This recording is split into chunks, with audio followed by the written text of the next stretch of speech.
বন্ধু তোর বাইকটা একটু দিবি, ইমার্জেন্সি একটু ওষুধ আনতে যাবো মাল লিগা ফার্মেসিতে। কি কইলি? আমার বাইক নিয়ে যাবি ফার্মেসিতে ওষুধ আনতে? তুই জানোস না বেটা তেলের যে সংকট। তুই আগে তেল নিয়ে তারপর আমার বাইক নিয়ে যাইস যা। বন্ধু আমার কাছে ওষুধ কেনার টাকা ছাড়া কোনো টাকা নাই রে, নাহলে তো আমি অটো দিয়ে যাইতাম, তোর কাছে আর বাইক চাইতাম। তাইলে একটা কাজ কর, টাকা নাই তাইলে তুই হাইটা যা, আমি আমার বাইক দিতে পারবো না যা। বন্ধু আমি তো তোর কাছে সবসময় বাইক চাই না, একটু ইমার্জেন্সি দরকার দেখে লিখে চাইছি। চাস না আর কখনো চাওয়া লাগবো না, আমি আমার বাইক দিতে পারবো না, যা তো ভাই তুই যা। ঠিক আছে বন্ধু।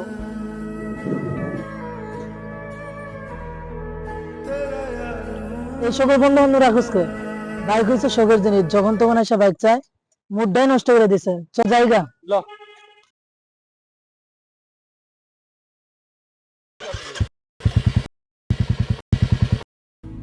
কিরে বন্ধু, বাইকের দিকে তেল শেষ হয়ে গেল। তাইলে এখন কি করবি? চল তাইলে এখন ঠেলতে ঠেলতে পাম্পে নিয়ে যাই, কি আর করার।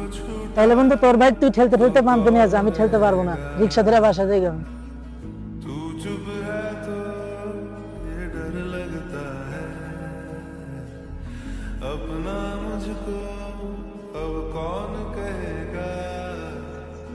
কিরে তোরে তো অপমান করলাম, তুই তারপরে এসে আমার বাইক ঠেলতাছ। তাতে কি হয়েছে? বন্ধু যদি বন্ধুর পাশে না থাকতে পারি তাহলে বন্ধু তোর মর্যাদাটা করে হইলো। ল বেটা ঠেলে দিতে পাম্পে লয়ে যাই। আচ্ছা ল। আমাদের এই স্বার্থের মিথ্যা শহরে অনেক বন্ধু বান্ধবী আছে যারা নাকি স্বার্থ নিয়ে আমাদের পাশে থাকে, কিন্তু প্রকৃত বন্ধু কখনো স্বার্থ দেখে না। সে কোনো বিপদ আপদ দেখলে পরেই দৌড়ে চলে আসে, আর এমন বন্ধু পেলে হয়তো জীবনটা সার্থক।